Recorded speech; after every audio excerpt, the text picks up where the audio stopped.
Since my last movement tutorial, the Pavlov movement system has changed a lot. It's undergone a lot of iteration. It's fixed a lot of the problems I kind of was showing you how to abuse in the previous tutorial. So I'm going to essentially be making this tutorial to teach you guys about the new movement system, how to control yourselves. If you're on Quest, I believe it's still on the old movement system, but it may get updated to the new movement system eventually, so it's still worth watching this. And there is like a couple things in here that I'm going to cover that you can do on the old movement system that I didn't previously explain. So first thing to know, in the old movement system, I taught you about the sprint binding, where you can bind a sprint button or a default bound to your joystick or something, and you could press that to overcome the auto sprint delay. That's no longer the case. That has been removed. You used to be able to sprint backwards with the sprint button, like you could just press sprint and move backwards faster. That's gone. And if you try to sprint forward, you're going to still have the same sprint delay that auto sprint has. Basically what that means is the way to go fastest in this game is to have auto sprint on. There's no reason not to have this on. If you want to control yourself and not sprint, all you have to do is not move the joystick all the way forward, and you can just walk right. Which is important for audio, right? You need to stay quiet sometimes. Listen to your footsteps because everyone else can hear them. And then if you are moving forward with gun up, you're just not going to sprint anyways. So you don't have to worry about it. Just turn this on, and you'll be much better off just forever. Now I need to explain how sprint state works and how auto sprint works, so you can kind of effectively control how fast you're moving. And that also plays into play spacing, which I used to tell you was a really good thing. Not so much anymore, but I'll explain that in a minute. First of all, the way auto sprint works is once you start moving forward in a direction, like full tilt with your joystick, it will start a little bit of a timer that's saying how long until you can sprint, which is a really brief amount of time. And I'll have the gun down here, I'll engage sprint, and you'll see it'll take me about a step before it starts auto sprinting. You can see there's that little lurch there. If I stop, it restarts, right? But you don't have to have gun down to engage that timer. If my gun is up and I go full tilt forward, the auto sprint delay already kicked in and told me now I'm in the sprint state. So if I put the gun down here, there is no delay. It instantly sprints forward. If I turn 180, put the gun down, it will have to reset briefly. You see that reset if I turn 180? But here's an interesting thing. If you have smooth turn on, which I do recommend if you can get used to that, smooth turn, I have it maxed. It's where you can just turn with like your little joystick, right? If you have smooth turn on, it bypasses that. So I can move forward, right? Sprint, turn 180 with smooth turn, instant sprint again, right? It gives you a little bit of a speed boost, which is kind of interesting. So maybe you want to turn that on and use it to your advantage. In addition, when you have smooth turn on, it's really easy to just sprint in circles, right? I don't have to do anything. Now you can do this with just like head locomotion, right? You don't have to have smooth turn to be able to do that. I just find smooth turn to be a bit easier in that case. So remember, when you move forward, once you're in the auto sprint state, you kind of stay in the auto sprint state. So you can still quickly move from cover to cover, right? You'll notice I just play space there. Play spacing isn't actually a bad thing now. I still have to get out of that habit. So play spacing was changed. It used to be that you could move IRL and in the game and get a speed boost, which it did feel really fun, I'm going to admit. But it also was kind of problematic because you could like warp around corners, or I could cross this gap here, right? I could like... I could move in real life and move forward, and I'd get a huge speed boost. It's not the case anymore. So you can't like teleport with IRL movement. And in fact, moving IRL for the most part, maybe except when crouching a little bit, like crouching you can get a little extra speed that way, it's actually a detriment to you. As you move in real life, there's sort of a speed cap, so it'll actually slow down your joystick movement as you're moving in real life, and you lose that advantage. In addition, if you play space, if you kind of move beyond your bounds, it will kick in a sprint delay. So if I start sprinting here and I move IRL, it kind of like causes this little judder here. And especially if you're like trying to get to cover and then you try to sprint again, see how long it took? It adds a little bit of a delay. So it's pretty much better to not play space. Maybe if you're in cover and you just want to flick your head, that can still be good. Just keep in mind you're incurring an auto sprint delay every time you do that. Now in the future, I would love to see like some kind of lean mechanic. Like right now when you lean, your character doesn't lean.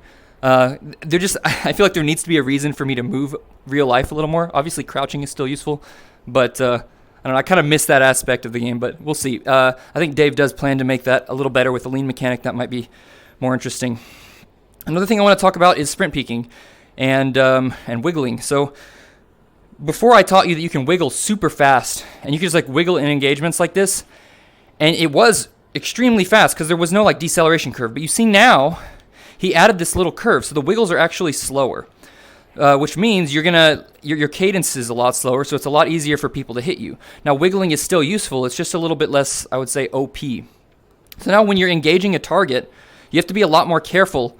If there's like a guy up there, you want to be careful you're not over peeking. Like, see how wide I'm peeking here? That's kind of a bad thing if I want to actually use cover. So you want to practice peeking really tight to the corner.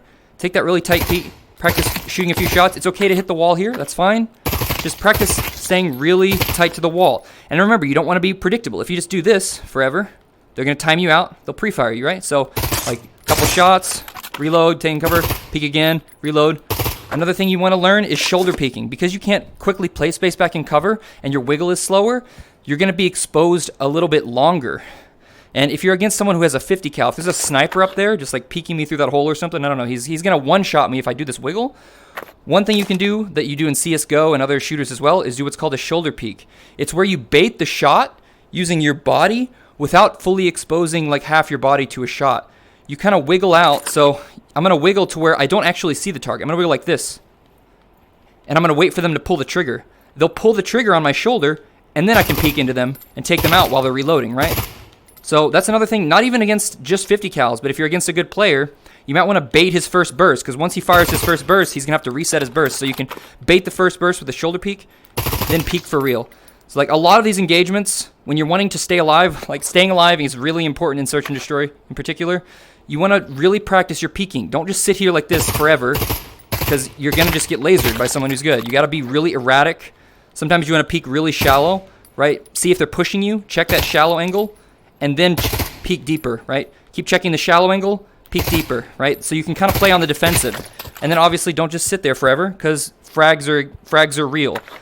Shoot a while, get their attention, reposition, go somewhere else, pick a different angle. Just keep taking different angles and stay erratic, stay quick, right?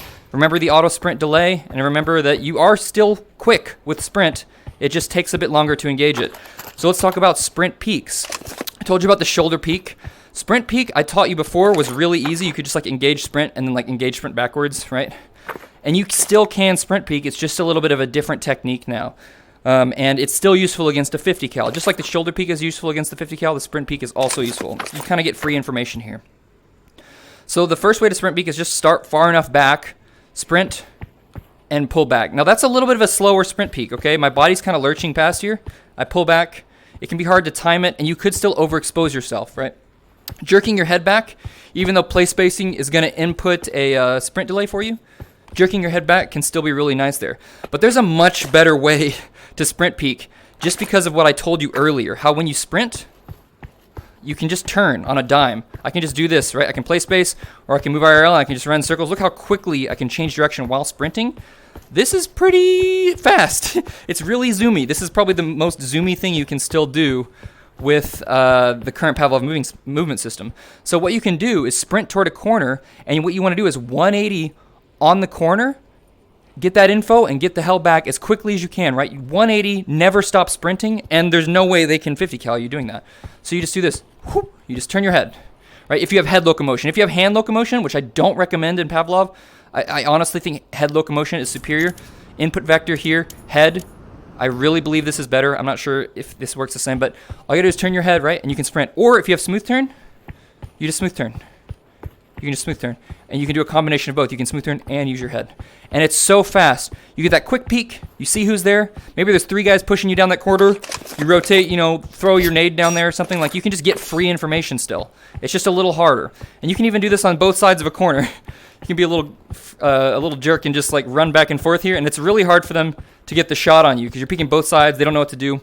If they're a really good player, though, they will pre-fire you if you're predictable. So don't be predictable there, That's the sprint peek. Still useful. Still recommend doing it. I personally don't really do that very often. It just kind of feels gross to me. I would much rather just kind of do this and just like peek it and like take the fight. But, you do you. Like, if you want to do that, I see there's a few players who are kind of notorious for this kind of a thing, and it works really well for them. So, don't be afraid to use that at least until it gets fixed. So I do believe Dave will change that one day.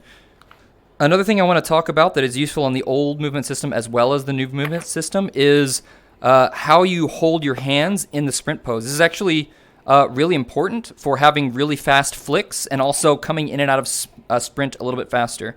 So by default, most people probably will have their guns kind of down, like kind of lazy, just hanging here when they sprint. and then they'll like raise the gun and they'll put the gun down. That's quick, but you can do better and you can snap better. What you need to do is for whatever technique you're using, and I'll show you the differences. So remember I taught you in previous videos, there's the T-Rex technique, very popular. This is probably one of the most popular techniques where one hand is way back and one hand is way forward. And there's also like the connected controllers technique or like the hover hands technique. Connected controllers and hover hands are pretty similar. Connected, just like sort of an evolution of that. For the connected or hover hands technique where you're floating, you need to find the angle at which you sprint. So have your gun up, practice this. Figure out exactly when you're going to sprint. Notice how my hands are pretty engaged. I'm only moving like 6 inches, or I guess it's like 12 inches, but to go from sprinting to not sprinting. There's a big difference between having your shoulders fully relaxed and flicking. So much more energy and like velocity required to get from a full sprint to a proper beat on target. If you instead figure out where you're going to sprint at like what angle and kind of just feather that angle, the amount of motion required and energy required to come in and out of sprint is less. So if you're ever running down a corner and you're expecting to see enemies, you want to be ready to go. Have your gun as close to firing position as possible. It's actually a little harder with T-Rex because it seems like the way it detects if you're ready to sprint is not only based on the gun angle here, but it's mainly based on how high your hands are. So I can have my gun down like this and I still can't sprint because their guns are too high. So if I'm doing a T-Rex technique, or maybe I have like my controller like on my face, like some people play like this, and I have my hand all the way down, I still can't sprint, you'll see. And the reason I can't sprint is because my rear hand is just straight up too high. I have to lower my hand down enough to engage the sprint. So if you're doing T-Rex, that's what you need to realize is you are going to have to lower your hand a little bit. So just figure out exactly at what point, about right here for me, that happens. Try to keep your front hand kind of high too. And you want to be able to pop up just real quick, pop up really quick and stay accurate. So practice this. Come into just a map, practice popping up and staying accurate. Try controlling your bursts after sprint. That's how you practice your flicks. Try doing some 180s, right? Try 180 and then shoot something. I want to teach you guys 2 more things before we wrap up. One of them is a different type of sort of peeking technique that is more useful when you are worried about your flank and you're worried about someone kind of sneaking up on you. So let's say I'm worried somebody might come up there. And to be honest, if I'm facing this way, they're going to probably kill me anyways, but perhaps they're like half a mile away. Maybe I'm in a push map. I want to make sure that from their perspective, I'm wiggling, right? Like I think I told you previously, you never want to just kind of be sitting static on an angle unless you're sure your ping is much lower. Both your ping and your opponent's ping are low, and you have a gun that you can quickly kill the enemy with, or you're just at a really weird tight angle. Then you can kind of sit still, and that can be good. Maybe crouch. But in general, it's usually good to be moving a little bit because people are going to peek into you with their peeker's advantage, right? And they're going to just pop your head if you're not careful. So if you're wiggling, you can spot them and then decide when to engage. You're not kind of forced into that engagement immediately. But let's say I'm doing this, right? I'm just wiggling. If someone comes up in this direction, from their perspective, I'm kind of just standing still because on their view vector here, I'm just going towards them and away from them, and they can just shoot me. And it's going to be a really easy shot for them. So what you can do if you're ever worried about that, or if you just want to kind of be a little bit more erratic in general, is instead of doing a side-to-side strafe, you do a circle strafe, which is where, as you can see, I'm just moving in little circles. And you'll notice my velocity is kind of the same as going side to side because I don't have this like deceleration. I just kind of retain my motion. You actually like overall, you're moving faster when you circle strafe. You're becoming a little more erratic doing this. And this is something I kind of always forget to do, but it is really powerful, especially if somebody's coming up from multiple directions. Because from any direction someone's looking at you, no matter where they are, if you're circle strafing, you're wiggling, right? Your head is moving back and forth no matter what. So you're a little bit harder to hit, and if someone sneaks up on you, you can retarget on them really quickly while moving, and hopefully you're not going to get instantly killed by their first burst.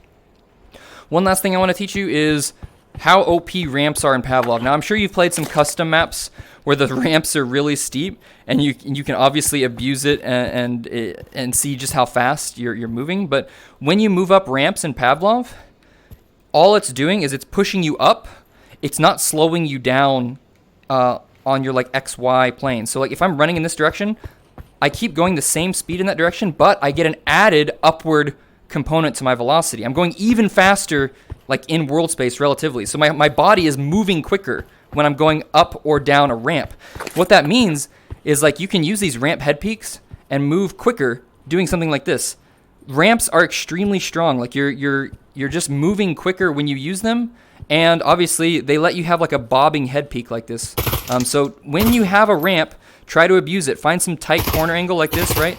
Abuse that and just pop up in different places every time so they can't kind of pre-fire your head.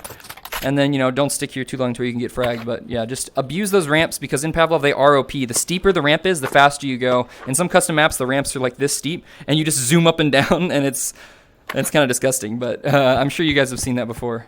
So yeah, that's pretty much all I wanted to talk about with the movement system. Obviously, it's very different now, and Shack may not be the same as what I just described to you, but you can still move very quickly. You just have to kind of know what you're doing, and you have to be careful about your play spacing.